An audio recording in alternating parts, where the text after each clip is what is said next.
Gulat na gulat ang CEO nang matuklasan na ang sports car na dapat ay nasa kasa para sa maintenance ay minamaneho ng isang basagulero sa kalye. At napakayabang pa nito dahil sa kawalan ng kaalaman, inakala pa niyang ang mamahaling sasakyan ng lalaki ay isang mumurahing brand lang na nagkakahalaga ng ilang libo, kaya naman tinodo niya ang tapak sa gas. At dinurog ang likuran ng sasakyan ng CEO ngunit, hindi niya man lang namalayan ang kanyang pagkakamali. Kasama ang kanyang mga alipors, galit na lumapit siya sa sasakyan ng lalaki, at walang tigil na kinatok ang bintana, nauna pang mag-akusa. Binaliktad pa niya na ang lalaki ang bumangga sa sasakyan niya, alam ng lalaki na isa itong sakit sa ulo. Kaya ayaw na niyang patulan pa sila, at agad niyang sinabihan ng assistant na tawagan ang mga pulis. Hindi niya inasahan na nang makita ng basagulero na hindi siya pinapansin, inutusan niya ang kanyang mga kasama na piliting buksan ang pinto gamit ang kamay. Ngunit ang lalaki ay isang makapangyarihang tao sa mundo ng negosyo, paano niya papayagan ang ganitong kahihiyan? Kaya agad siyang bumaba ng sasakyan.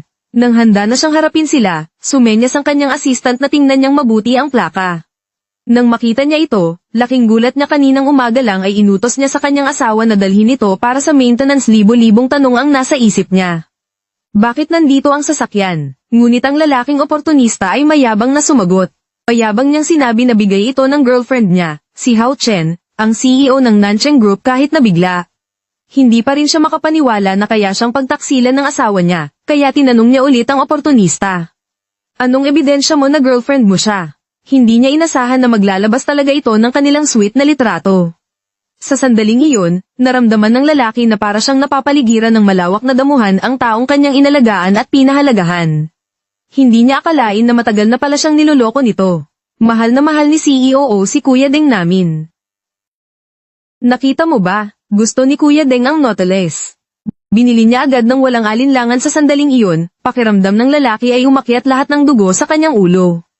Ilang taon siyang nagpakahirap sa mundo ng negosyo, lahat ng kinita niya ay inalay niya sa kanyang asawa. Binigyan niya ito ng marangyang buhay. Hindi niya inasahan na sa huli, para lang pala siyang isang tanga na nagpagod para sa iba. Ang galit ay parang apoy na kumalat sa buong katawan niya. At ang lalaking oportunista ay patuloy pa sa pagyayabang, hinihinga ng lalaki ng 3 milyon at 3 beses na pagyuko. At doon na matatapos ang usapan. Ang mga salitang ito ang tuluyang nagpasiklab sa galit ng lalaki. Isang malakas na suntok ang pinakawalan niya sa lalaking oportunista, na bumagsak na parang sako. Hawak ang mukha habang umiiyak sa sakit at sa sandaling iyon, dumating na ang mga pulis.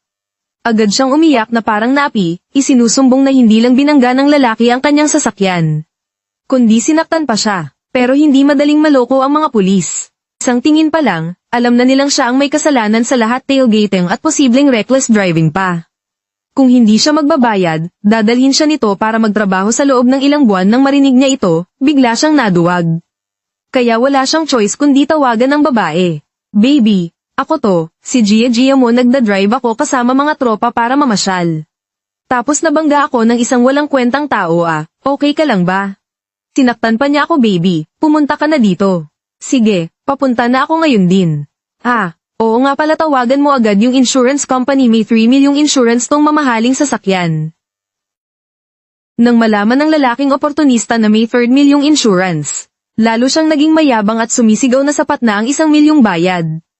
Ang hindi niya alam, kulang pa ang perang iyon pambili ng ilaw ng sasakyan. Ayaw na siyang patulan ng lalaki. Kaya tinawagan niya ang taga-insurance. Pagdating ng taga-insurance, natulala siya. Isang Volkswagen na may mga letra. Naku po, kahit ibenta mo pa lahat ng gamit mo, hindi mo to mababayaran. Buti na lang, ayon sa report, sinadya ng oportunista ang pagbangga kaya hindi kailangang managot ng insurance company. Ibig sabihin, kailangang maglabas ng sariling pera ang oportunista, pero may ganoon ba siyang kalaking pera? Kaya tinawagan niya ulit ang babae, at ang babae, para protektahan ng kanyang pinakamamahal, ay humingi ng 1 milyon. Nang marinig ito ng lalaki, lalo siyang nagalit. Walang pag-aalinlangan siyang tumanggi. Gusto niyang makita ang reaksyon ng asawa niya pagdating sa lugar. Hindi niya inasahan na uutusan pa ng asawa niya ang pinakamamahal nito na sirain ang kanyang sasakyan. Dito sa Jiangcheng, wala pang nangahas na kalabanin akong si Hao Zizi. Kung sino man ang manggahas na saktan ng tao ko, kukunin ko ang buhay niya. Kaya naman, kumuha ng isang card ang oportunista at inihagis sa lalaki ang sasakyan ay binili na niya. Ayaw nang makipagtalo ng lalaki at sinabing baka kahit gulong ay hindi niya mabibili sa halagang iyon. Ngunit, hindi sila naniwala at sinabing ang sasakyan niya ay nagkakahalaga lang ng 100,000. Habang nagtatalo sila, sakto namang dumating ang manager ng forest shop. Inilabas niya ang kontrata ng pagbili ng sasakyan ng lalaki. Sinabi niyang isang napakamahal na sasakyan ang sinira niya, na baka ilang buhay pa ang kailanganin niya para mabayaran ito ngunit, hindi pa rin siya natinag. Naglabas pa siya ng isang supplementary black card agad itong nakilala ng lalaki bilang card na ibinigay niya sa kanyang asawa. Pero, kani-kanina lang ay na-freeze na niya ang lahat ng card ng asawa niya at tama nga, sa susunod na segundo. Tumawag ang asawa niya, humihingi ng 10 milyon kung hindi nangyari ito ngayon. Gaya ng dati, pagbibigyan pa rin siya ng lalaki pero simula sa sandaling ito, hindi na siya papayag.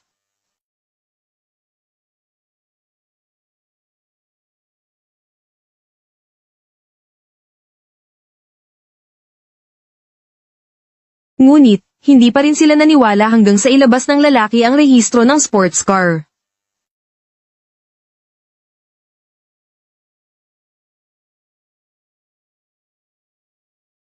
Para saktan ng tao ko. Baby. Ikaw. Bakit ka nandito?